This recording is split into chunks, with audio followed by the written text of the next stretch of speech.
High, যারা আমার জন্য আমি শ্রময় আর্টস ক্রিয়েটিভিটি আবারও চলে এলাম নতুন একটা ভিডিও নিয়ে।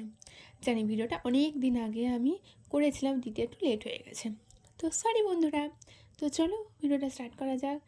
এত স্যাড মুভি দেখেছি, ইনস্টাগ্রাম ফেসবুকে সবাই এত পোস্ট করেছে, বাট আমি এখনও পর্যন্ত সিনেমাটা দেখতে পারিনি সময়ের অভাবে। যাই হোক, তো দেখতে পারিনি তো কী হয়েছে, মেহেন্দিটা কিন্তু অনেক দিন আগে আমার ইচ্ছে ছিল যে কামনা করার হাতে করবো। আমাদের কোয়ার্টারে একটা দিদির হাতে আমি করেছি। কেমন হয়েছে জানাতে একদম ভুলো না। আর হ্যাঁ, আমি কিন্তু বেশি ভিডিও করতে পারিনি, আসলে মায়ের শরীরটা একটুখানি খারাপ ছিল। তো মা এমনি পাশেই বসেছিল, দুই একটা একটুখানি করে দিচ্ছিলো বা নিজে একটুখানি দুই একটা করেছি। সেরকমভাবে আর মনেও ছিল না, গল্পও করছিলাম। তো যাই হোক, দিদির কিন্তু খুব পছন্দ হয়েছে, দিদির কিন্তু বেশ ভালো লেগেছে। এর আগেও আমি একটা ভিডিও ছেড়েছিলাম, দিদি শুধু এই একটা হাতে করে না, আরেকটা হাতে করে, কিন্তু ওটা অন্য ডিজাইন।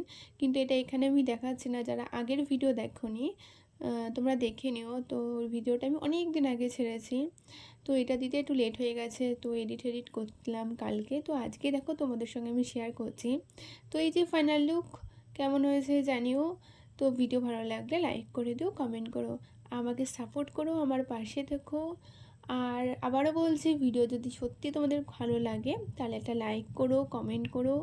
তো টাটা বাই বন্ধুরা, ভালো থেকো তোমরা, টাটা বাই।